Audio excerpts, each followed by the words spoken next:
Esse é o episódio piloto do podcast Desver, que hoje, no seu lançamento, coincide com 120 anos do nascimento de Jacques Lacan e 40 anos da morte desse pensador e psicanalista francês que nos é tão caro. E, portanto, a gente hoje vai dedicar o episódio a falar sobre ele, não apenas acerca do seu pensamento e sua biografia, mas especialmente no que o seu pensamento tange e importa para a arte, para o fazer artístico e para o pensamento e crítica da cultura em geral. O Lacan nasceu em 1901, né? Então daí que ele faz 120 anos de nascimento e 40 de morte, né? E, bom, o Lacan era filho de comerciantes de vinagre, a família católica, ele estudou escola jesuíta, né? Um amante da matemática, estudava grego, latim ali na escola. O irmão dele, mais velho, se tornou monge.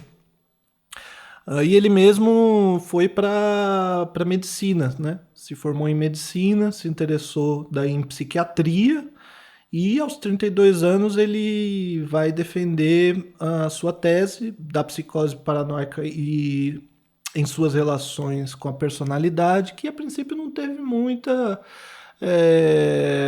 ressonância assim no meio acadêmico ali na sua época. Mas ele foi, então, se tornou médico do Picasso, conheceu os surrealistas, foi se afastando da medicina e estudou.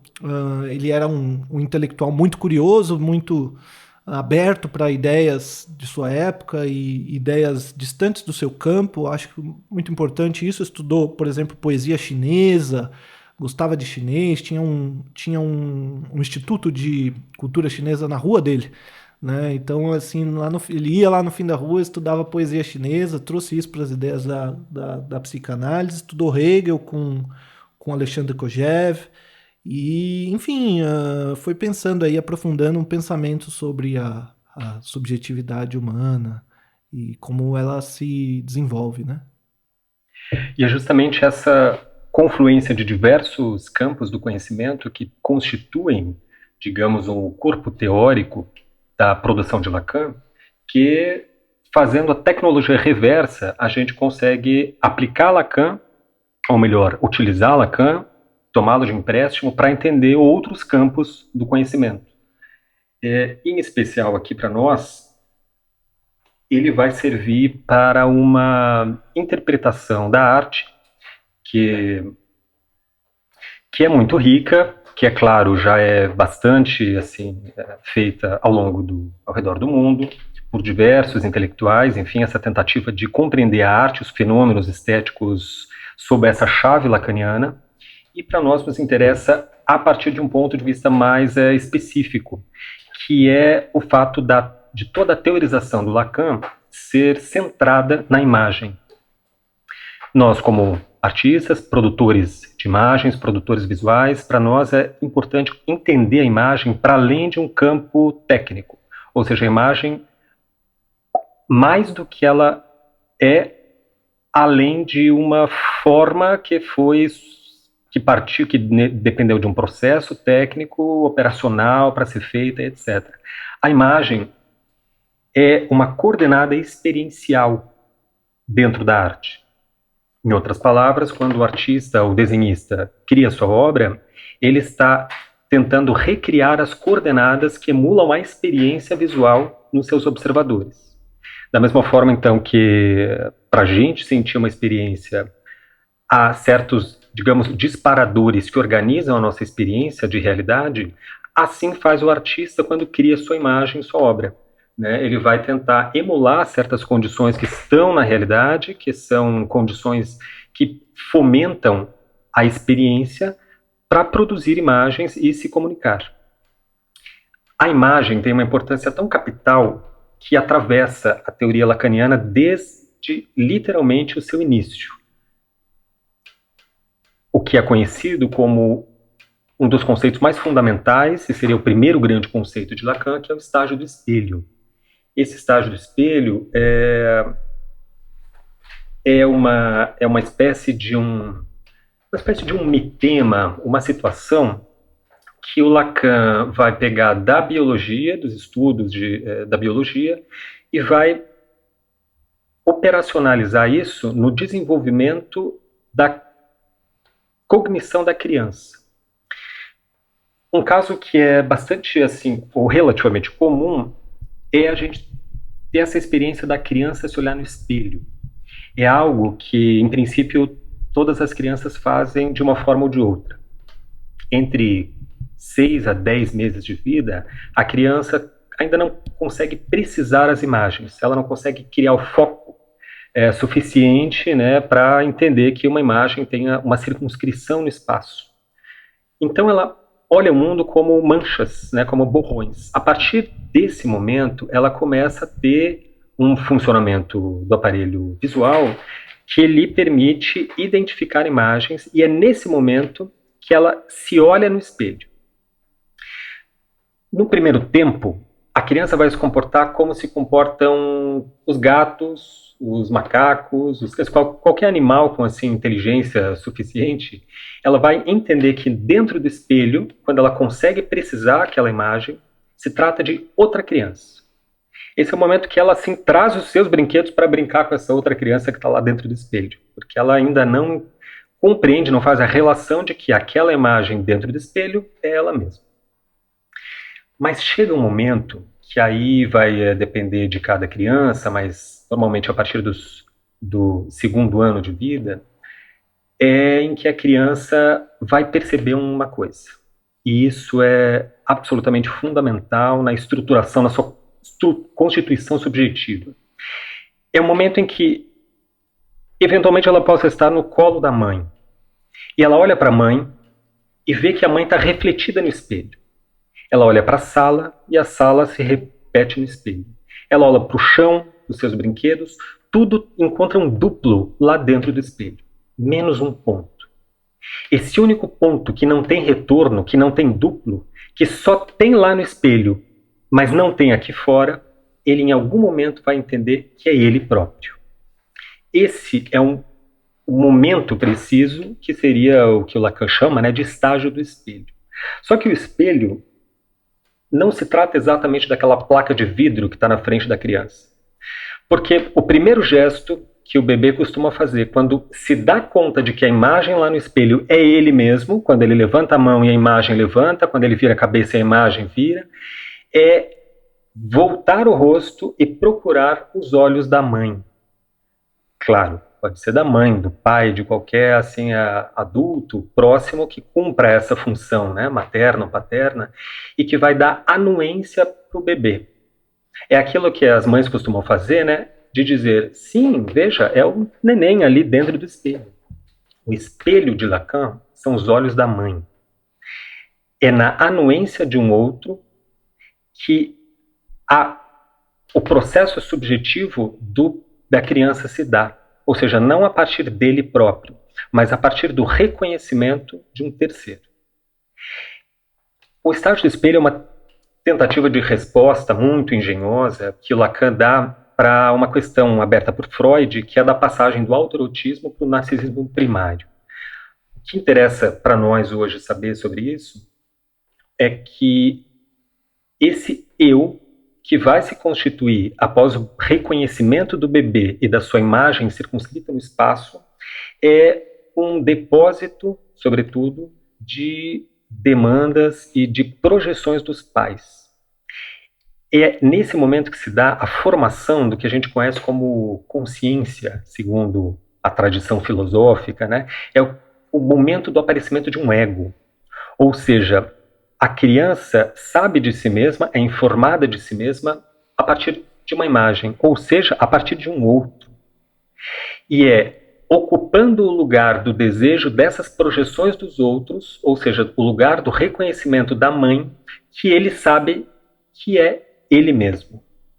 Assim, a existência dele no mundo se dá justamente através de um reconhecimento digamos, é terceirizado, expandido da existência. E é esse momento que, inclusive, vai marcar a fase de transitividade na criança, onde acontecem cenas, acho que todos já presenciaram, de, por exemplo, a criança bater no irmão, o irmão começa a chorar, vem a mãe e pergunta o que aconteceu, e esse que bateu diz assim, ele me bateu, ele me deu um tapa. Quando, na verdade, foi ele, não é uma mentira, é porque ainda há uma confusão, porque ele ainda está assim nessa consubstanciação do eu a partir de um outro.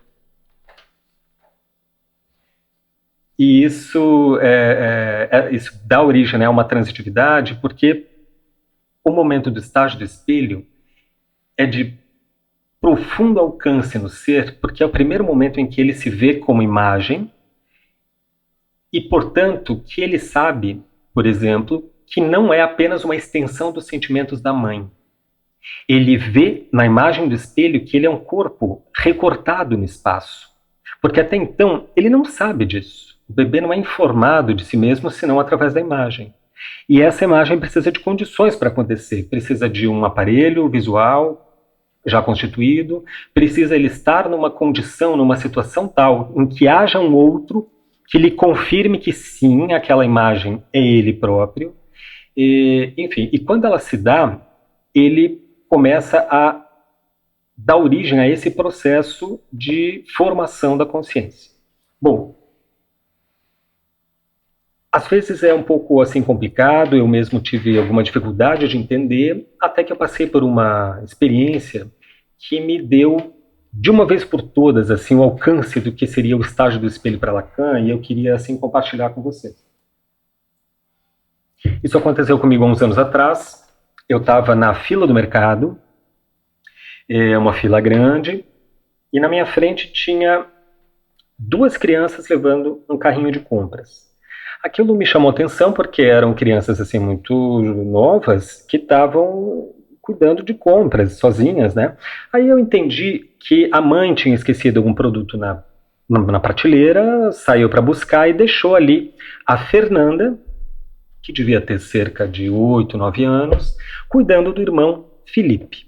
O Felipe estava sentado na cesta do carrinho, né? Aquele carrinho dentro do carrinho de compras.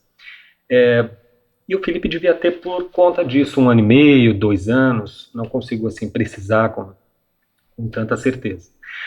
Mas eu vi que a mãe tinha incumbido a Fernanda de cuidar do Felipe. E isso implicava que ela não deixasse ele chorar.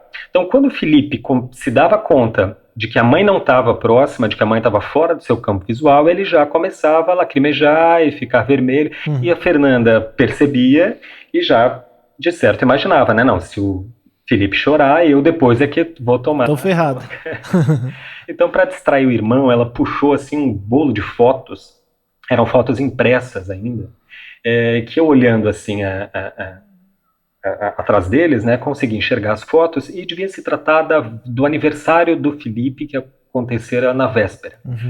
Eram imagens assim do Felipe com outras crianças, Felipe no meio de seus brinquedos, assim, num sofá, mexendo nos brinquedos e tal. E ela mostrava, em especial, uma das fotos onde só apareceu o Felipe e os brinquedos, os presentes que ele tinha ganhado de aniversário. E ela mostrava para ele e apontava para a foto e dizia: veja, Felipe, é você aqui. Aí o Felipe olhava para a foto, batia na foto assim, dizia Lipe. E a Fernanda retrucava: não.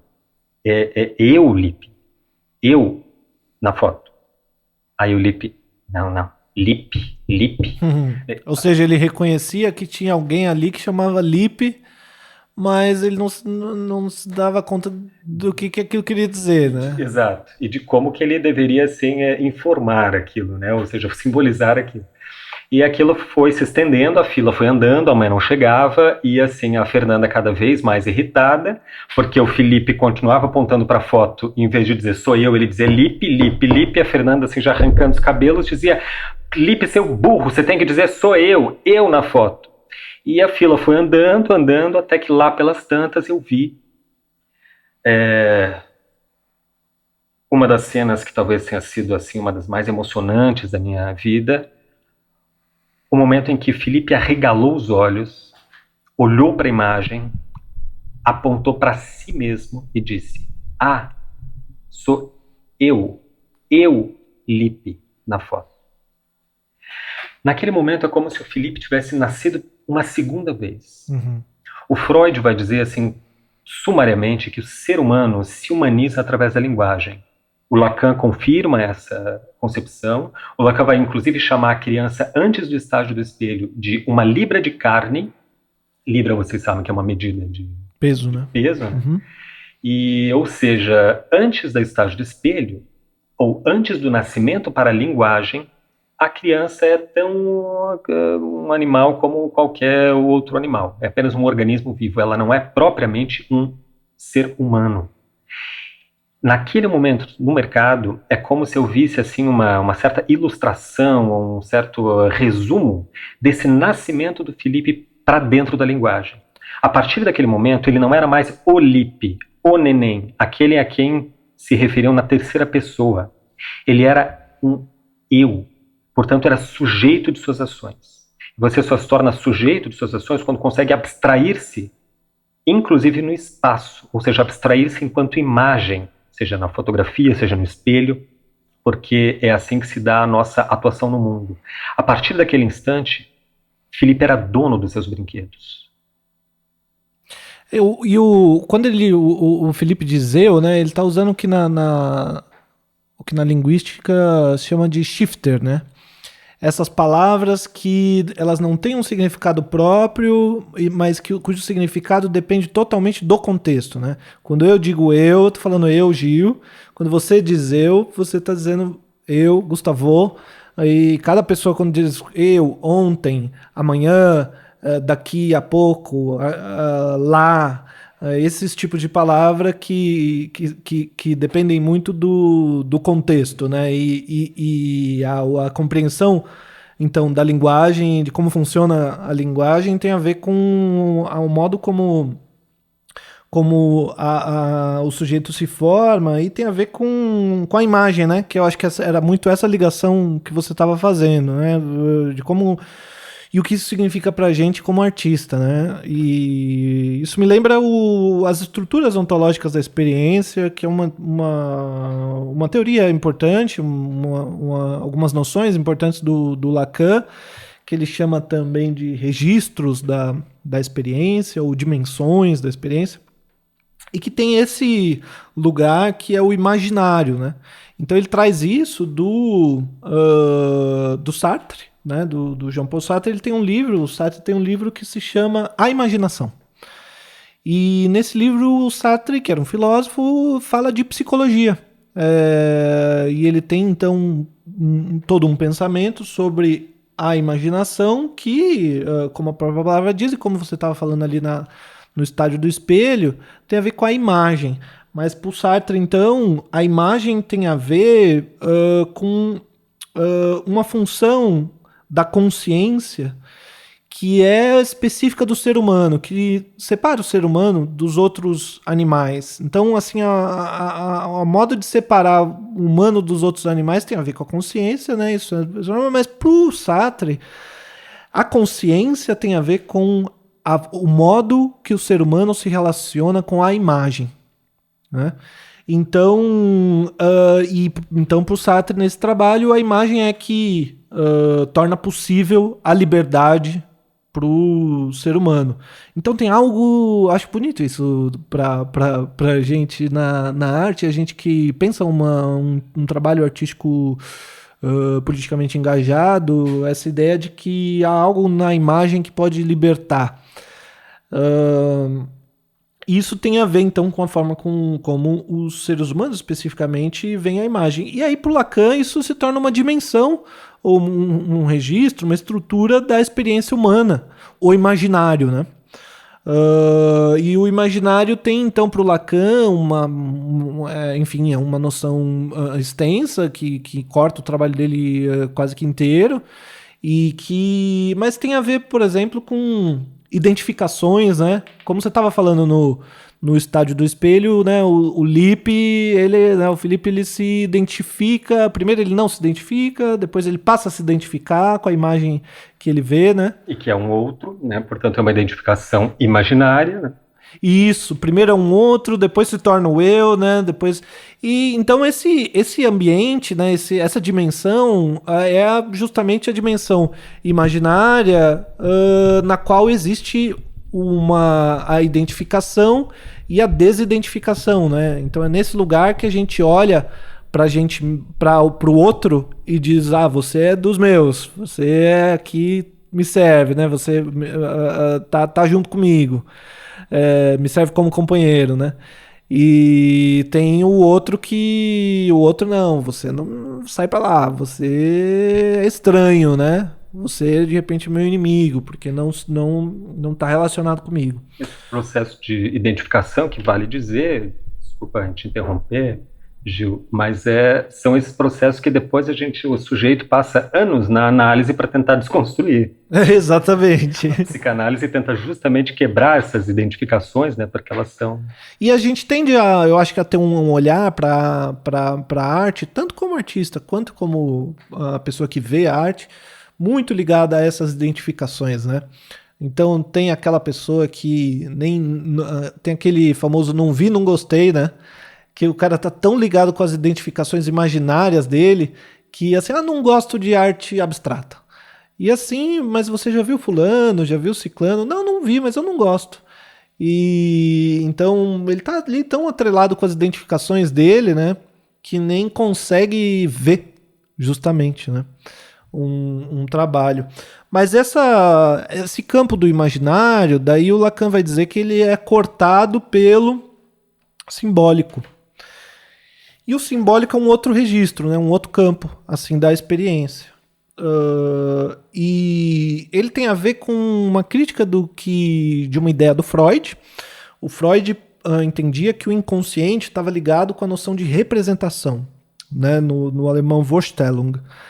E que é um conceito muito importante na filosofia e absolutamente fundamental na arte, né? A ideia de representação. Essa noção, então, no Freud vinha de uma filosofia ali idealista, e para o Lacan isso tinha certos problemas, porque o Lacan tinha um esforço de ser mais materialista e na fundamentação do pensamento dele.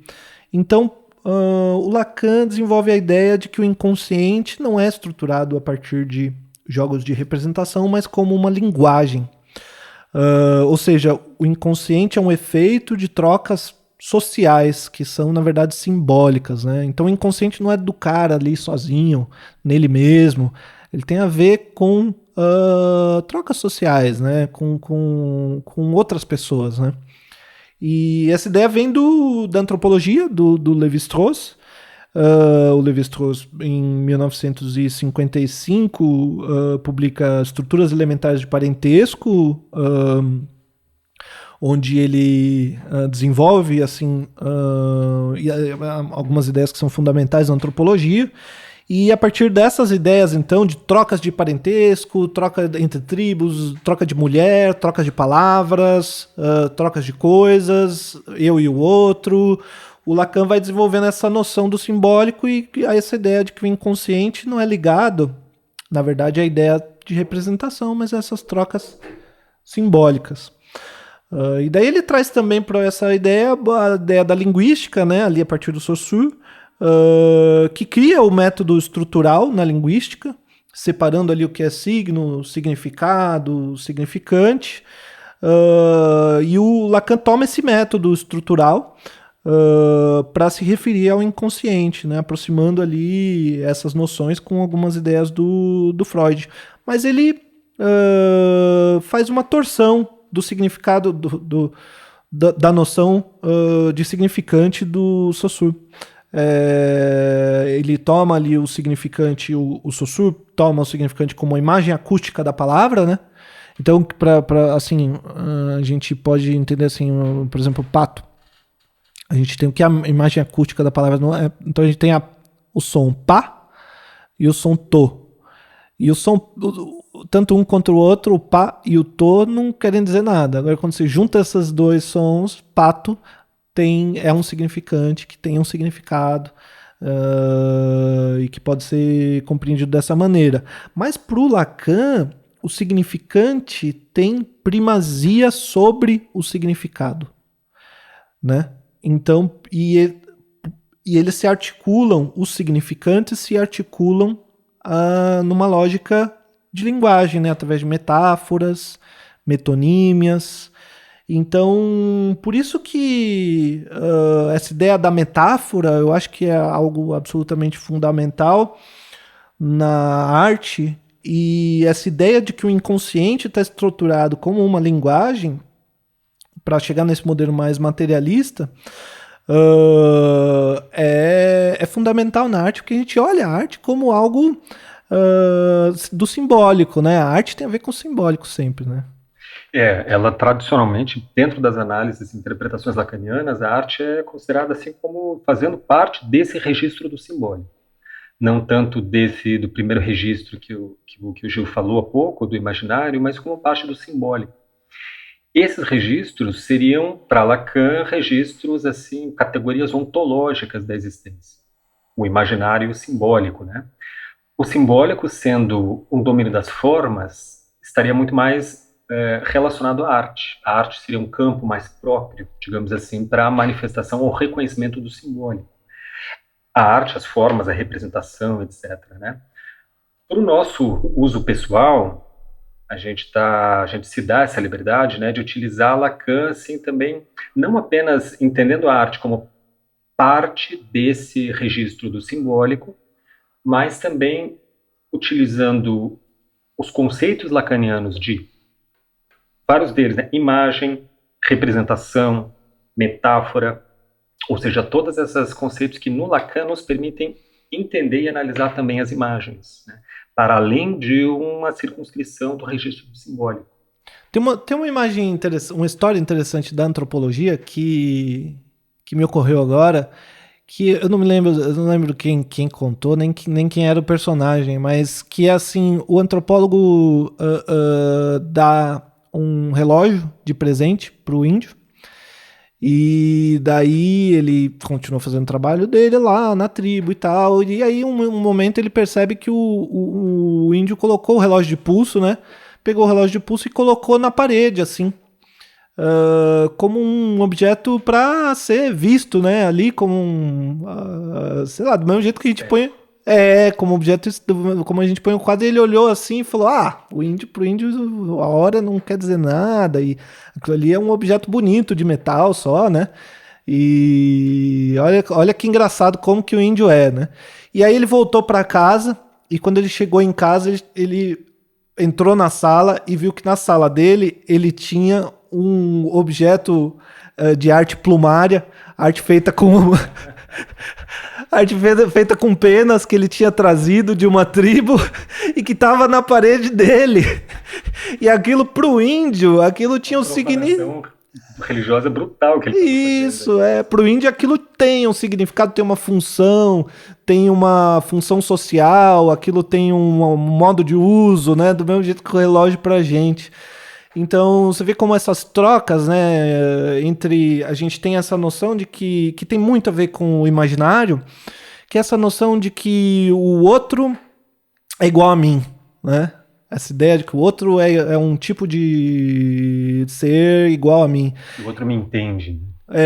Que o outro é da mesma tribo que eu, e aí quando a gente percebe que não tem um estranhamento, né?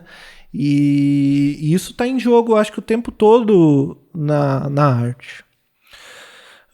Mas esse jogo entre o imaginário e o simbólico, o Lacan vai perceber que ele não dá conta da realidade, né? Tem situações que não estão dentro desse campo só do imaginário. Não dá para reduzir a imagem, a imaginação, e também não tem palavra para dizer, não tem o jogo do simbólico, não dá para representar muito bem. Então ele começa a pensar sobre como dar conta desse tipo de experiência, né? E ele traz daí uma ideia do Bataille, que por acaso era ex-marido da segunda esposa dele, para fazer aqui uma fofoca. e é uma ideia do Bataille que ficou conhecido como heterologia. Que assim, o Bataille percebeu que na sociologia se buscava entender as sociedades a partir daquilo que elas valorizavam, aquilo que era importante, aquilo que era, né, tido como o melhor, o mais bonito, o mais importante. E ele teve a ideia de começar a pensar nas formas sociais a partir do rejeito, do dejeto, do lixo, daquilo que não serve, do que resta, né? Ou seja, aquilo que não é integrável ao sistema, aquilo que não se ajusta ao sistema, né? E ele faz então relações daí com o erotismo, com a morte, com a perda, com o sacrifício. É uma ideia, essa ideia do heterogêneo, né? Que tem a ver com o excesso, a perda, a lágrima, assim, o impossível, o obsceno, o excremento, até o místico, o sagrado, que são coisas que se opõem à forma de vida burguesa, na verdade, né? A forma de vida que está circunscrita nas trocas de mercadoria, né? Então essas ideias, o lixo é o quê? Aquilo que não serve, que você não tem como vender, não tem como comprar, né? Isso então inclui essa ideia do heterogêneo, inclui como algo que dá para compreender a sociedade a partir dos excluídos, dos marginalizados, né? Então dessa ideia, o Lacan começa a pensar uma noção diferente do imaginário e do simbólico, e ele traz uma ideia que se opõe então a essa noção kantiana, na qual o reconhecimento tem a ver com a percepção, né, com a percepção da realidade. Ele traz daí uma ideia que, como a gente já disse, ele circula ali com os surrealistas, né? Ele conhece os surrealistas e ele traz dos surrealistas essa ideia de que então a realidade não pode ser reduzida aquilo que a gente tem a experiência imediata, né, de ver. Então, essa negação da identificação da realidade com a experiência objetiva percebida pelo olho. Isso é questionado lá pelos surrealistas. Então ele junta essas ideias, essa ideia do Bataille lá do lixo, do que está sobrando e tal, essa ideia de negar que a realidade tem a ver com aquilo que é percebido pelo olho, porque tem mediações, tem outras coisas interferindo, e ele elabora, assim, um outro campo, diferente do imaginário e do simbólico, que é o real. Então, ele, no lugar dessa percepção imediata, assim, do olho, que a gente olha e fala, bom, isso aqui, então, que a gente está vendo é o real, ele tem uma outra ideia, que é o real justamente como discordância dessa experiência, né? O real como falta de analogia com a percepção, o real como impossível, o evanescente, aquilo que não pode ser simbolizado, né? O inominável, aquilo que não... isso tem a ver com uma noção de retorno, né? De repetição, aquilo que se separa da imagem, né? E tem uma realidade própria. Uma coisa que não tem sentido, assim, que é um impossível, né? E por essa própria natureza, assim, esquiva do real, que seria esse terceiro registro ontológico, além do imaginário e do simbólico, ele é um conceito difícil de se entender, portanto, difícil de se explicar também, né? Eu acho que, para mim mesmo, isso se tornou um pouco mais compreensível porque o Lacan, a gente não poderia ter feito um parênteses antes, dizendo assim que Lacan é antologicamente um pensador muito complexo. Verdade. Todo mundo diz que Lacan é complexo, porque é raro assim, a gente ler Lacan no original. Ler Lacan é uma experiência complicada. Não é à toa que o nome dos livros é assim, né? O nome do livro do Didier, que chama Como Ler Lacan. Por exemplo, é um manual de instrução para você ler o entender a linguagem, né? O Lacan tem uma linguagem muito sofisticada, né? Um nível de erudição. Acho que Lacan foi um dos últimos pensadores assim que leu tudo. Tudo que estava disponível na cultura. Não só leu, como ele tinha uma capacidade muito grande de ligar essas ideias, né? De articular essas ideias, né? De sintetizar, né? Isso, assim, no final aqui do episódio, a gente vai dar fazer uma revisão bibliográfica e dar uma lista, assim, de possíveis comentadores, né? Através dos quais Lacan fica um pouco mais acessível. Mas esse conceito de real, ele pode ser entendido a partir do momento em que a gente compara com a criação da nossa personalidade, aquilo que comumente, né, a gente chama de personalidade, que é, por exemplo, assim, eu nasci, né, no seio de uma família de classe média, interiorana, certamente meus pais tinham muitas projeções para mim, era um filho homem, eu tinha um irmão gêmeo que morreu, então tudo isso foi assim constituindo um certo lugar de projeção dos desejos dos meus pais, ao qual eu fui mais ou menos correspondendo ao longo da vida, porque era nesse lugar que eu era, digamos, amado, ali que eu me encontrava como um ser, né? Só que chega um momento que aí você se dá conta, por exemplo, hoje, se alguém me perguntar quem eu sou, eu digo, não, eu sou Gustavo Dias, artista visual, escritor, por acaso heterossexual, sou não sei o quê. Ou seja, são definições que estão no dicionário. Isso que eu falei agora, eu poderia elencar assim, tudo o que eu sei sobre mim mesmo, tudo que eu acho de mim mesmo. São definições que estão no dicionário. Ou seja, já existiam antes de eu nascer. E se há uma característica do ser humano assim que é uma virtude, é o fato da exclusividade.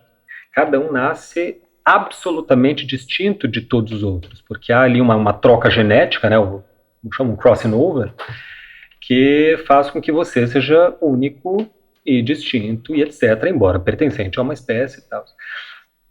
Isso que nos faz únicos não encontra representação no dicionário, não pode encontrar, justamente porque é único. Se é único, é inédito, aconteceu aquela forma existencial no dia em que eu nasci. Então, como é que eu me reconheço nessas instâncias, nesses marcadores tão difundidos na cultura, um artista, escritor, heterossexual, não sei o quê, etc e tal?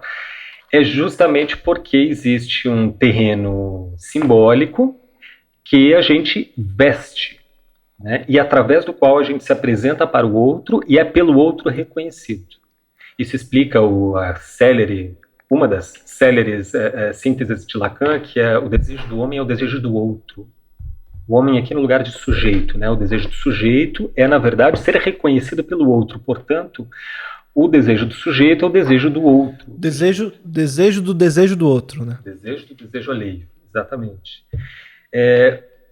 Há uma lacuna, portanto, entre aquilo que eu seria, digamos assim, aquela única e exclusiva parte de mim mesmo que não encontra-se no dicionário, que não encontra termo, que não encontra palavra, que não encontra registro simbólico, e essa personalidade que eu visto todos os dias para ir trabalhar. Essa lacuna é um espaço. Essa lacuna, ela não entra, ela não consegue ser simbolizada em nenhum momento. Ela não consegue ser registrada.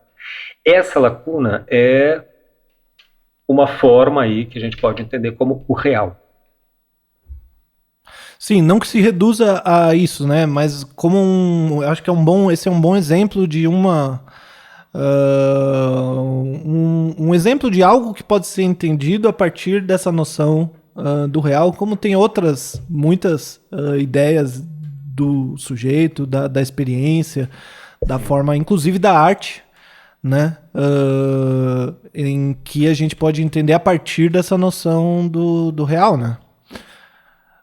Tem um sonho muito interessante que o Freud assim, interpreta e que já dá a ele, Freud, uma interpretação muito interessante e que depois Lacan vai rever o sonho e dar uma outra interpretação e a partir desse sonho eu acho que, para mim, pelo menos, ficou mais claro essa noção do real. O Freud, vocês sabem, o Freud clinicava, né, atendia pacientes, e até que um momento, um certo dia, entra um paciente no consultório e diz assim: doutor, eu estou sofrendo. Então, doutor, eu estou num sofrimento porque, assim, morreu meu filho, e era uma criança ainda, e no dia que ele morreu, eu tive um sonho, e esse sonho, assim, se repete para mim incessantemente, quase toda noite eu durmo e sonho de novo com isso, se tornou um pesadelo na minha vida. Doutor, por favor, me ajude. Aí ele vai contar a história dele. A história é que, assim, é que era um sujeito que era viúvo e tinha um filho pequeno que morre lá por uma doença, e no dia do velório, o velório nessa época era feito em casa, né?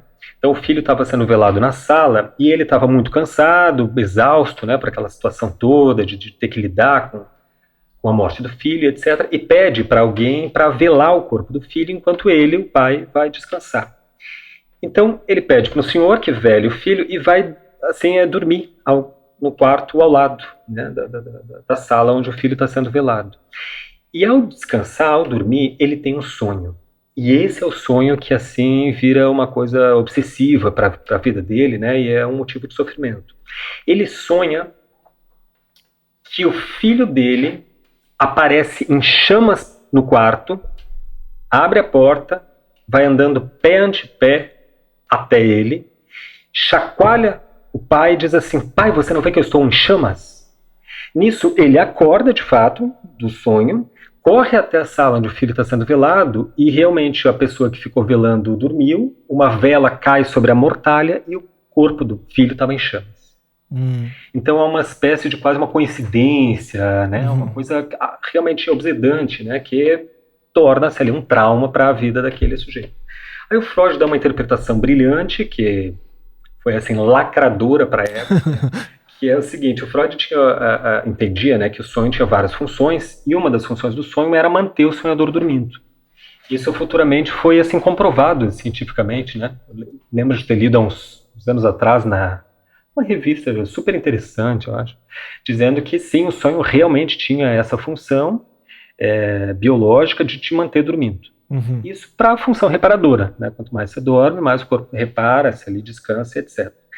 E a gente consegue meio que deduzir essa função do sonho quando, por exemplo, você está sonhando, aí toca um despertador e o sonho incorpora aquele despertador e no teu sonho vira um apito de um trem. E aí o sonho se prolonga, ou vira um alarme de uma coisa, daí entende? Ó, criança que faz xixi na cama e sonha com cachoeira. E faz xixi na cama e segue dormindo numa boa. Ou a gente que, sei lá, descobriu os pés durante a noite, né? Tem frio nos pés, aí sonha que está atravessando um pântano. Quer dizer, a gente está dormindo, mas não está morto. Né? A gente recebe ainda estímulos externos. E esses estímulos externos penetram eventualmente o sonho, que os transforma num enredo. O sonho roteiriza esses estímulos externos e cria uma história para te manter dormindo. Então, olha a dedução do Freud. Foi absolutamente impressionante para esse sonho. Ele, depois de muito refletir, essa história, né, do pai cujo filho, o cadáver do filho pegou fogo, incomoda muito Freud. Ele fica muito tensionado, muito intrigado com aquela história, e depois de muito refletir, é que ele consegue aí deduzir essas funções secundárias do sonho, né, de manter o sonhador dormindo. Aí ele interpreta da seguinte forma: quando o pai vai dormir, o corpo está sendo velado, chega o momento que a pessoa, o cuidador ali, dorme, cai a vela na mortalha, pega fogo no cadáver, no caixão, a fumaça preenche o ambiente, vai até o corredor, passa por baixo da porta e entra no sonho do pai como um estímulo externo. Ele está dormindo, mas é capaz de sentir a fumaça. E o sonho, então, desencadeia esse princípio, essa estratégia narrativa e transforma aquele cheiro de fumaça nessa visão aí terrível, né, traumática do filho que aparece em chamas e etc, e vai lá e acorda o pai.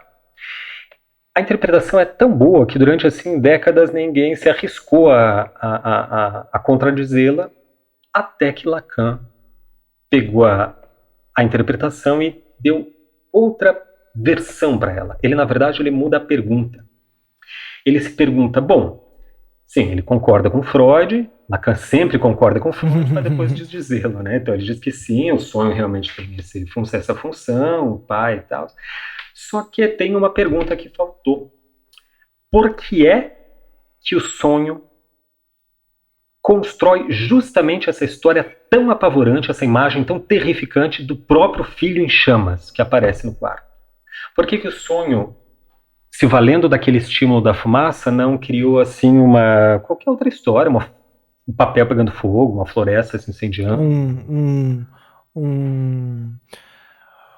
Uma fogueira de São João. São João, Amazônia, fogo no Pantanal, qualquer coisa assim. Não, ele justamente apresentou para o pai uma visão absolutamente terrificante, né, que é o próprio filho. Aí é que entra a noção de real do Lacan. Ele utiliza essa interpretação que ele dá para o sonho interpretado por Freud para introduzir, né, essa concepção do real. Para Lacan, o real é também a instância do que é o nosso desejo. Só que o Lacan interpreta desejo como algo assim um pouco distinto daquilo que a gente costuma entender como desejo, né? Eu desejo tal coisa, como assim um sonho de consumo. Diferente daquilo que eu quero, né? Daquilo que eu quero, daquilo que a gente precisa obter, que a gente sonha obter. Para Lacan, o Lacan vai assim reivindicar uma etimologia antiga da palavra, onde desejo se faz a partir de decidium. O D do latim é sempre algo que cai para baixo, né? Decapitação, então a cabeça cai para baixo. O D, quando não é negativa, ele indica essa posição de cima para baixo, posição descendente. E o sidium vem de sidério, né? De espaço sideral. Isso é porque os gregos tinham uma situação em que quando você estava assim com alguma dúvida, algum dilema na tua vida, um problema, você ia consultar os astros. Uhum. Esse era o momento em que você ia estar junto dos astros, que é considerar o conjunto e o siderar astros, né? É algo que a gente faz até hoje, inclusive, quando vai consultar o horóscopo. Né? Vira o ano, no dia do teu aniversário, você vai lá, consulta o horóscopo, o tarô e etc. Isso é um considerar. Mas tem um momento que acontecia eventualmente com navegadores antigos, que é o momento do trauma. Um momento, por exemplo, em que o navegador estava há dias no mar e ele não conseguia ver as estrelas porque pegava ali 1-2 semanas de um período nublado. Nesse momento, é um momento em que ele está tão perdido que ele sequer consegue consultar os astros. Esse é o momento de desiderare, ou seja, ele está sem estrelas, é o momento em que os astros caem. Sem referência. Sem uma referência. É como hoje a gente numa metrópole sem GPS. Ou para um navegador antigo, no mar, em alto mar, sem referência, sem poder consultar os astros, ele podia morrer. Né? Podia se perder no navio, podia bater num rochedo, etc. Bom, esse é o sentido de desejo que Lacan vai assim retomar. E para Lacan, esse desejo é aquilo que está tão fundo em nós e que é tão constitutivo de quem nós somos, que a gente sequer sabe que quer. A gente sequer conhece o nosso desejo porque a gente é incapaz, muitas vezes, de nomeá-lo, de mesmo admitir que deseja. Justamente porque ele é tão constitutivo e tão profundo em nós, a gente nega aquilo como uma estratégia mesmo inconsciente de defesa, né? Aí, Lacan, voltando ao sonho, Lacan vai dar o seguinte desfecho para o sonho originalmente interpretado por Freud. Ele diz assim: ora, onde reside o desejo desse pai cujo filho morreu? Aí Lacan vai levantar a hipótese seguinte: o desejo, ou seja, aquilo que estava no fundo da consciência desse pai, era a culpa por ter deixado o filho morrer. Porque todo pai se sente culpado quando o filho morre, não importa qual foi a causa morte, ele sempre vai achar que a culpa é dele, porque ele não cuidou direito, etc. Então Lacan vai interpretar da seguinte maneira: o pai com aquela culpa, né, as voltas com a culpa por ter deixado o filho morrer, ou por essa consciência culposa em relação à morte do filho, sonha, e no sonho, justamente um um dos 3 escapes do inconsciente, né, que o Freud vai dizer o sonho, o xiste e o ato falho, justamente porque nesses momentos as barreiras da vigília e da consciência estão atenuadas, é onde o inconsciente pode eventualmente se mostrar. No sonho é um espaço privilegiado onde o desejo às vezes se mostra, né, mas é apenas uma... Se insinua. Ele se insinua. Quando esse pai dorme, todo aquele peso da culpa que ele está sentindo, mesmo acordado, e mesmo sem saber, aparece e se materializa no sonho na figura justamente do filho em chamas. E no momento em que o filho, indo em direção até a cama onde o pai dorme, chacoalha o pai e pergunta: pai, você não vê que eu estou dormindo? É o momento em que ele acorda para fugir do real. Uhum. No momento, então, que ele está dormindo, ou seja, estaria assim o mais alheio à realidade, para Lacan é justamente o momento em que ele bate de cara com o seu desejo. O momento em que ele está ante aquilo que é tão fundo nele, tão profundo nele, que ele mesmo queria negar. E isso é, mais ou menos, a experiência que a gente costuma chamar de pesadelo. Sim, porque essa situação do pesadelo era para ele insuportável, né? Mais insuportável do que a própria realidade. Então, para fugir desse pesadelo, ele acorda. Ele acorda para fugir da realidade que ele estava vivendo no sonho. Eu acho que isso é interessante. Justamente porque no surrealismo, principalmente, né, eles trabalham muito com sonho, né? E era muito importante para eles o inconsciente mesmo, e trabalhar a partir dos sonhos como material para a arte, né? Mas isso parece ser uma coisa boba, assim, vou pintar meu sonho, sonhei com tal coisa, sonhei com o cavalinho amarelo, vou pintar o cavalinho amarelo. Não é bem isso, né? Na verdade, uma ideia de que aquilo que a gente chama de realidade, quando a gente está acordado, a gente faz essa relação. Eu estou acordado, isso que eu estou vivendo aqui, isso que eu estou olhando, isso que eu estou vendo é realidade, né? E quando eu estou dormindo, aquilo lá é sonho, não é realidade. E às vezes é justamente o contrário, né? Às vezes algo que a gente está vendo diante de nós está sendo mediado por uma série de ideias e a gente nem consegue nomear aquilo, a gente nem consegue enxergar aquele objeto mesmo que a gente está vendo, né? Porque aquilo não tem um registro no simbólico, no imaginário, claro. Mediações simbólicas, mas que ocultam a realidade do fenômeno em si. Sim, tem aquela história. Os símbolos. Tem aquela história que você costuma contar, dá pra você contar rapidinho, do Inuit, do cara do barco lá, que ele não enxerga. As caravelas. Das caravelas. Tem uma... Que é a história verdadeira ou a história mentirosa? A mentirosa. A mentirosa. Fica como mito. Qual que é a mais bonita? Que é mais... O mito é que no período de descobrimento, lá, né, 1490 e tantos, nas ilhas do Caribe, no momento em que chegam as primeiras caravelas portuguesas, conta-se, né, contar-se-ia que o índio não via as caravelas. Então, um pajé lá de uma determinada tribo recebe uma mensagem de que algo viria do mar. Ele vai até o mar, fica na beira da praia esperando, nada acontece. Passa-se um dia, passa-se 2, 3, 4. No 7º dia, ele nota um quebrar diferente nas ondas. Aí ele vai elevando a vista até que ele enxerga ali as imensas caravelas portuguesas que estavam ali há 7 dias. Uhum. Então, as caravelas o viam, mas ele não as via. Quando ele vê, ele chama a tribo, aponta, e então todos vêm. Uhum. Essa é a história mentirosa, né? Esse é o mito. Sim, a história real tem a ver com tribos lá do norte, né? Do Alasca, né? Isso, aí depois o ouvinte pode procurar aí. Mas eu acho que o ponto é que enquanto não existe o nome caravela, enquanto não existe o conceito caravela, enquanto você não tem uma ideia já pré-existente da caravela, você não consegue nem enxergar realmente ela, porque aquilo é uma imagem difícil de... que não... Bom, o ponto é que a realidade não é a mesma coisa que aquilo que eu estou percebendo com o meu olho, e isso era fundamental para os surrealistas.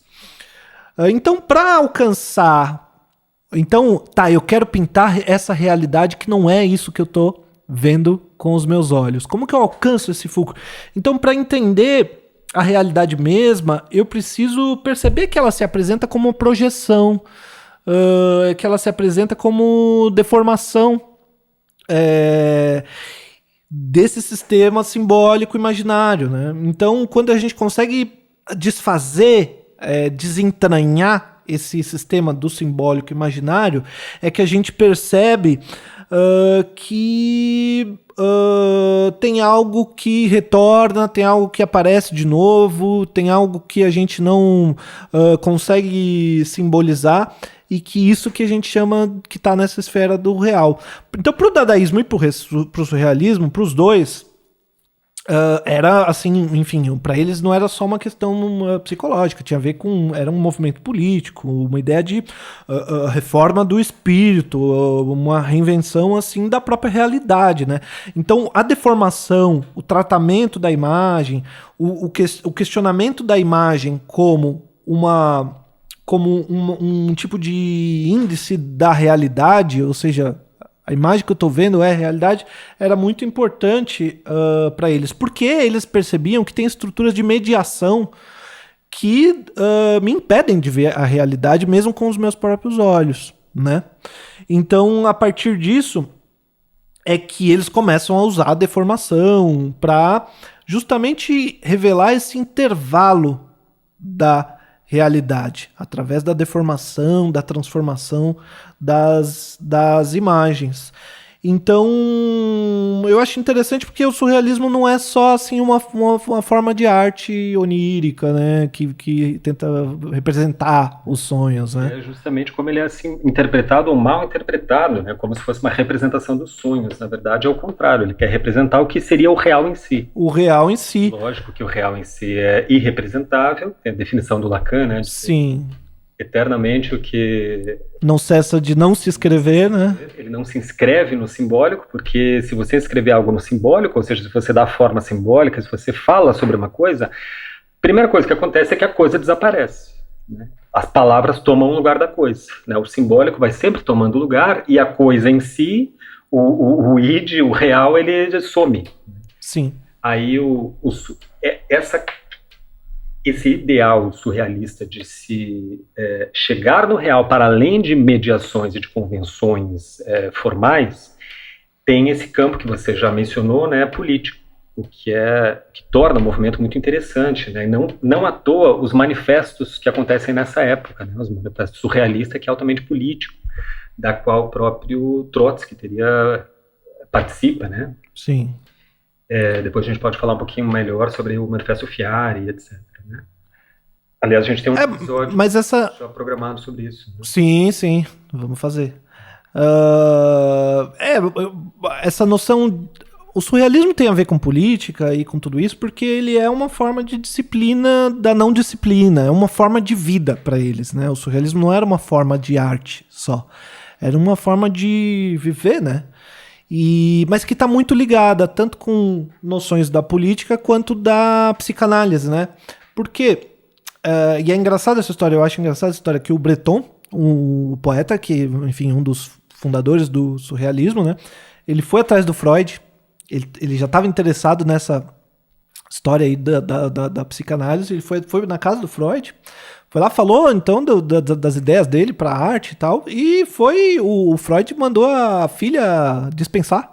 Manda esse louco aí. E não deu a menor importância, assim. O Dalí também foi procurar o Freud também deu um perdido nele. Sai pra lá. Ele como um lunático. Isso. e veja só, né? E daí, mais para frente, ali em 1938, né? Quando o Lacan defende a sua tese de doutorado, O Dalí, Salvador Dalí, é um cara que lê essa tese de doutorado e ele se identifica com essa ideia ali de que, principalmente sobre a ideia da paranoia como uma forma de conhecimento, né? E o que pro Dalí, imagina que o Dalí era um cara que, para ele, o mundo girava ao redor dele, né? Ele era um cara assim, ele se achava pra caramba, né? E então eu acho muito fácil pro Dalí se identificar com essa ideia de que o mundo tem a ver com o meu olhar, né?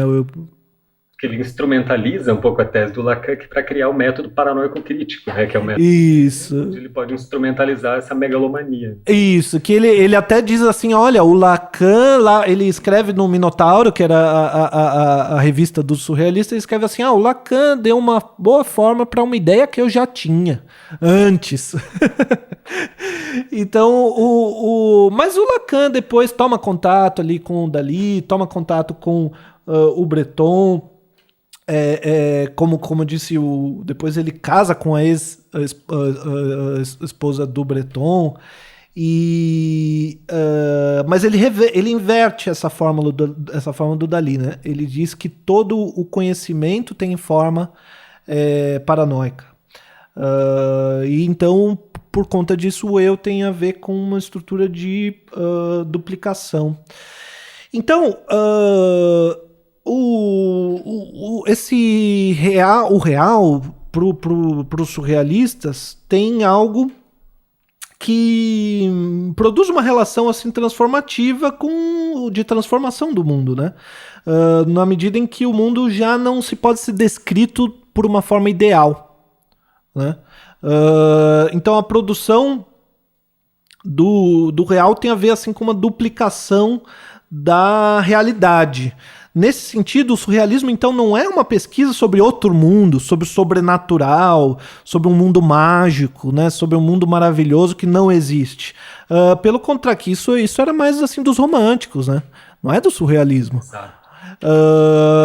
Mas o contrário, o surrealismo é uma tentativa de demonstrar os efeitos que a realidade mesma, ou que esse outro mundo que a gente vive, por exemplo, nos sonhos, os efeitos que esse mundo tem na realidade mesmo, e que esses outros mundos participam da produção da própria realidade, né?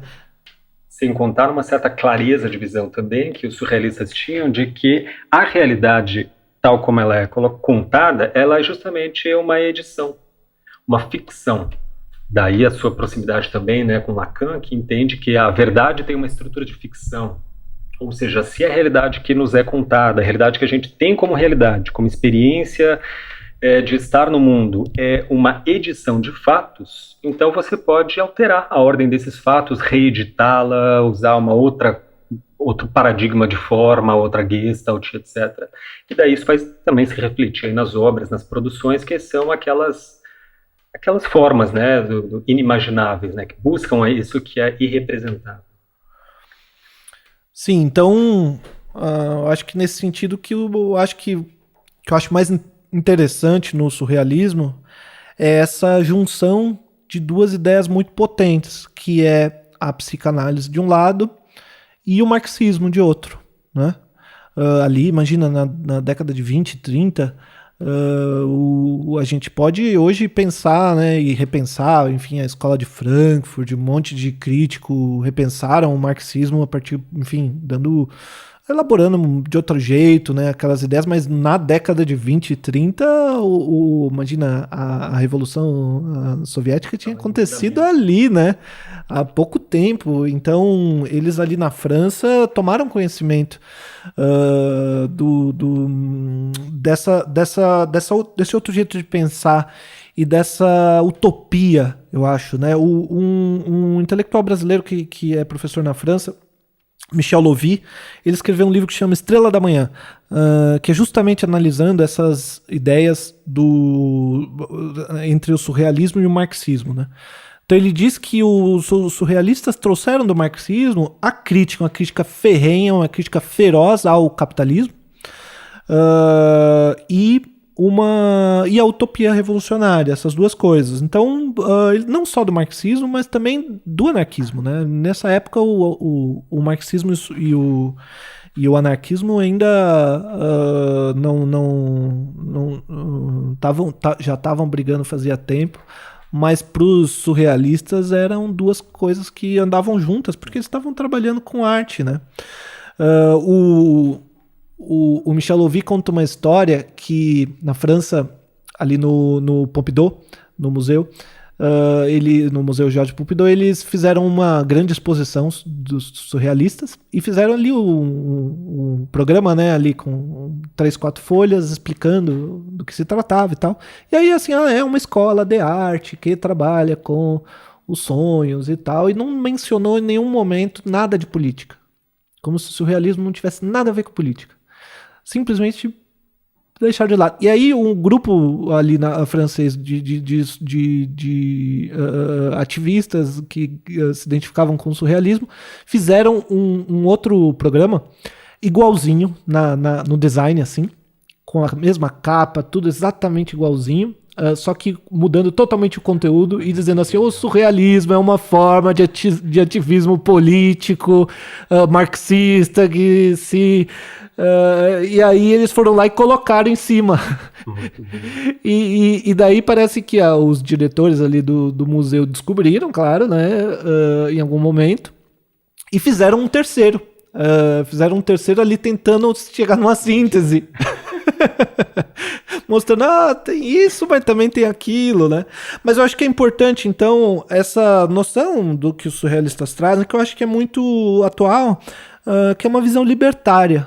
E é uma visão libertária num sentido social, né, de superar os limites do capitalismo, e é uma noção libertária também nessa dimensão do sujeito, né, a partir da psicanálise. Onde a gente tem um desafio, que é um desafio muito grande, que é se conhecer, né? E conhecer a realidade se conhecendo, né? Porque justamente a gente compreende que a realidade não é como Kant dizia, esse objeto que está lá fora, né? Sou o sujeito aqui, e o objeto está lá, e eu olho para ele, e eu entendo completamente, de maneira unívoca, esse objeto. E não é bem assim, né? O Lacan vai, afinal de contas, entender que essa tal consciência cartesiana é um delírio. É uma espécie de alucinação mesmo, um compósito simbólico de identificações que diz tudo menos do ser. Né? Que fala do simbólico, fala de espelhamentos, de projeções, mas não fala do desejo. Não fala do ser na sua condição mais real, essa é a palavra, na sua dimensão que é real. É inegável mesmo a vinculação dos surrealistas com o movimento político, né, movimentos de esquerda revolucionária, assim como no pensamento de Lacan, que desde o início, desde a sua tese de doutoramento, que seria assim, a sua primeira exposição pública, né, que já dá assim, uns indícios da sua teoria, a grande novidade dela, e que provavelmente o Salvador Dalí tenha percebido também, é que o Lacan vai situar a causa das neuroses, psicoses, perversões, não como algo genético, tampouco como algo exclusivo do indivíduo, mas como o resultado de um processo cultural, societal, ou seja, como parte resultante das trocas e interações societais do indivíduo com seu meio. Ou seja, aí ele retira a culpabilização das neuroses, psicoses do sujeito e a causa, né, dessas condições psíquicas transtornantes, tira do sujeito a culpa e dá a ela uma dimensão que a psicanálise segue até hoje, né, que é uma dimensão social. Ou seja, justamente como essa consciência, essa personalidade, esse eu vai se formar através da interação com o outro, então as causas dos eventuais transtornos psíquicos está nessa relação com o outro. Não é algo que se individualize e portanto, se também culpabilize, né, a responsabilidade por essas condições psíquicas.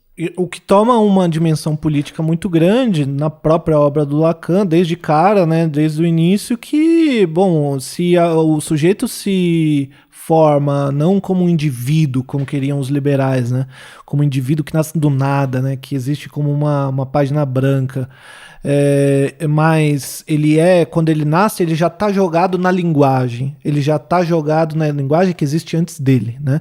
E ele está jogado nos desejos do pai, nos desejos da mãe, né? Só de ter nascido ele já tem ali, menino, vai torcer pro Corinthians, vai ser doutor, vai, né? Projeções da sexualidade heteronormativa. Vai ser, menino vai ser o garanhão, né? Ou então se é uma menina, né? Cuidado com essa daí, né? Isso. Nossa, já, menina... Ou seja, as projeções sociais normativas. Né? Isso, elas vão... de novo, né? Então, se é uma criança que nasce num berço de ouro, né? Vai estudar nas melhores escolas e vai conviver com os amiguinhos que têm todas as condições de desenvolvimento cognitivo e cultural e etc. O outro que nasceu no CPF errado, né? O melhor marcador para você saber quanto dinheiro a pessoa vai ganhar quando for adulta, a melhor forma de predizer é o CPF que ela nasceu. É CEP, né, no caso? Assim, eu tô falando CPF, é o CEP. O número o principal identificador de quanto dinheiro uma pessoa ao nascer vai ganhar pode ganhar quando adulto é o número do CEP. Você pode... Na Europa é o sobrenome, ou seja, algo mais ou menos a mesma coisa, né? Então, a pessoa que nasce no CPF errado, a pessoa que nasce ali numa favela, numa comunidade carente, numa vila, essa pessoa é perpassada por situações de violência, por situações de trauma, por situações que são muito diferentes da situação do outro. Então, a própria ausência do Estado numa favela, né, a ausência absoluta do Estado numa favela, determina a constituição do sujeito e os traumas aos quais esse sujeito vai ser exposto, né? Então, a gente não tem como olhar para a psicanálise, para a ideia de sujeito como se fosse um indivíduo que existe sozinho, né? Então, nesse sentido que é muito interessante essa ponte que o próprio Lacan faz com o marxismo, né? Ele se baseia em diversos autores que são eles marxistas, né? E o surrealismo traz pra gente uma tradição que eu acho que é interessante no meu trabalho, eu acho que no seu trabalho também, tem assim né? Essa tradição de uma arte que se vê... bom, acho que vale aqui a gente já indo pro final, a gente... eu trazer aqui, aproveitar essa deixa para trazer como uma dica de leitura, que vocês procurem se já não leram, né? Um manifesto que foi escrito pelo Breton e o Trotsky no México em 1938, até o mesmo ano da tese de doutorado do Lacan, né? Agora que me ocorreu, mesmo ano. Mas o nome do manifesto ficou conhecido como Manifesto da Fiare e chama um Manifesto por uma Arte Revolucionária e Independente, onde eles defendem que a arte deve ser livre. Absolutamente livre. A arte não pode ser pautada ou aparelhada por partido, não pode ser aparelhada por programas políticos. A arte deve ser... A arte é o lugar do anarquismo, no sentido mais radical, no sentido de que ali deve haver a liberdade mais absoluta, né? Os surrealistas, eles não tinham um programa político determinado, não tinha uma estratégia política, não tinha uma tática, era uma forma de vida que buscava uma certa emancipação. Então daí nesse sentido que eu acho que o artista deve fazer o que ele quiser. Mas a gente busca fazer um tipo de arte que que tenta ser consequente, né? E que traduz assim as nossas angústias, eu acho, né? E a gente, olhando para o mundo, a gente lida com situações às quais eu acho que a gente tenta um pouco responder usando o nosso trabalho, né? Até porque essa liberdade, né, defendida pelo Fiare, pelos surrealistas, não é um desengajamento da arte. Não significa uma arte que seja alienada, justamente o contrário. Se você vai à raiz das coisas, você entende a realidade social tal como ela é. Ou seja, primeiro que é uma realidade social, então construída socialmente, como derivação de uma historicidade, tem uma história por trás que regula e dá causa para o presente. E se você for mais fundo ainda, você encontra um real por detrás das aparências, por detrás dessa ordem simbólica, desses registros de coordenadas simbólicas, e ali sim isso seria encarar o real na sua radicalidade absoluta. Por isso que eles vão além dessas formas convencionadas da arte para produzir essas experiências, né, que envolveu o surrealismo, inclusive no México, né? O Orozco, Siqueiros fizeram assim experiências com outras tintas, resina alquídica, com tinta que você eletrocutava a tinta para criar uma película. Quer dizer, essa experimentação, essa saída das normatividades, tanto técnicas quanto ideológicas da arte europeia, era um fim eminentemente político, mas libertário nesse sentido. Então acho que a gente pode ir encaminhando pro final. Acho que foi uma boa conversa. E eu quero trazer então, fora essa dica aí que vocês procurem, o Manifesto da Fiare, é bem curtinho. 2 livros. Um é do Hal Foster, um crítico e historiador da arte, aí para puxar um pouco a sardinha para minha brasa aqui da história da arte. O livro se chama O Retorno do Real. Ele trabalha então com essa noção lacaniana do real para fazer uma leitura ali de uma obra, de algumas obras do Andy Warhol. Então é uma visão assim do Andy Warhol completamente diferente daquele Andy Warhol que a gente está acostumado. Enfim, um Andy Warhol um pouco mais engajado politicamente, engajado nas lutas da política, das liberdades civis, dos direitos civis nos Estados Unidos e tal. E um Andy Warhol surpreendentemente engajado. Sim, pode ser. E uma outra dica para quem gostou dessa conversa, gosta dessa conversa do Lacan aí, de psicanálise, um livro introdutório sobre o assunto, mas muito, eu acho que bastante profundo, bastante interessante, é Por que Lacan, do nosso querido professor Christian Dunker. Onde você sabe que eu mandei uma mensagem no WhatsApp pro Christian Dunker uma vez. Não é tão difícil de achar o WhatsApp dele. Não vou divulgar, mas assim, ele é um cara muito, muito aberto assim, com as coisas dele, né? Ele responde as coisas nas redes sociais. E eu mandei assim, como é que eu começo a estudar aí essa história do Lacan e tal? E ele me indicou esse livro aí. Ele falou, começa Por que Lacan, livro que eu escrevi, Christian Dunker, é da editora Zagodoni. E essas são as 2 dicas, e uma última que é assim, olhar ali no YouTube, tem o canal do Christian Dunker, e aí tem uns programas assim, tem o Falando Nisso, o Falando Daquilo, tem umas leituras que ele faz de cinema. Ele está fazendo um quadro agora especificamente sobre Lacan, que é Entre Capas. Sim. Dando os seminários de Lacan a partir da imagem das capas de cada um deles foi publicado. E que é bem legal, eu coloco assim para lavar louça. Aqui eu vou lavar a louça, eu boto ali... É uma hora tão feliz. Pra gente que gosta desses assuntos, eu boto ali pra lavar a louça, um videozinho no YouTube, vou fazendo comida, vou aprendendo às vezes esses negócios, porque essas coisas a gente não tem tempo de ficar estudando, né? Eu queria indicar também aqui 2 livros, um do Slavoj Žižek, que é um pensador que para nós também é muito caro, esse pensador da Ljubljana, né, esloveno. Aqui a pronúncia fica por conta da imaginação do leitor, porque uns dizem que é Slavoj Žižek, outros vão dizer Zizek, outros vão dizer Žižek. Žižek, eu sou do time Žižek. É a nossa aposta, que é o Žižek, né?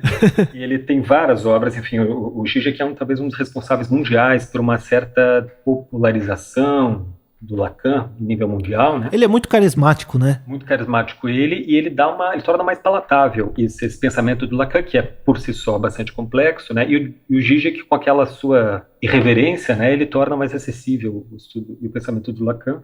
Então ele tem esse livro Como Ler Lacan, da Zahar, é um livro fácil de achar, tá publicado em 2006, e também um livro do professor Vladimir Safatli, nosso caro intelectual aqui brasileiro, da USP, né, chamado Introdução a Jacques Lacan, que é um livro, embora bastante bem fininho, mas é um livro bastante denso e informativo que dá um panorama muito bom assim, sobre o pensamento lacaniano.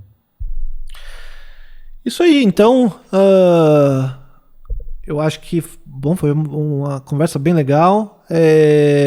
Se vocês gostaram, mande aqui na descrição, tem um e-mail que a gente deixa aí para as pessoas responderem pra gente não ficar aqui falando sozinho.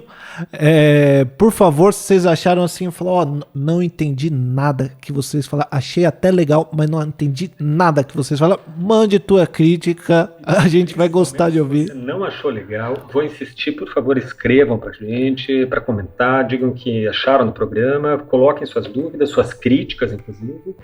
A gente sempre fala aqui que a gente faz autocrítica, então se alguém dá um erro na prova, a gente abre o episódio falando, comentando, fazendo meia-culpa. Isso aí, porque eu acho que tem gente que vai falar assim, olha, até achei legal, mas não entendi nada. E tem o inverso, não, entendi tudo, mas achei muito chato. Mas assim, se você chegou até essa parte da conversa, eu já te agradeço, viu? Então assim, mas assim, deixa lá um comentário pra gente, ou sugestões de temas pra gente debater, sugestões, a gente quer chamar pessoas também pra entrevistar, pra conversar aqui com a gente. Se tem alguma pessoa que você imagina que a gente poderia chamar. E se você tem aí algum amigo que você acha, fulano vai gostar disso aqui, eu acho que ele vai curtir, compartilha com ele aí e ajuda a gente aí.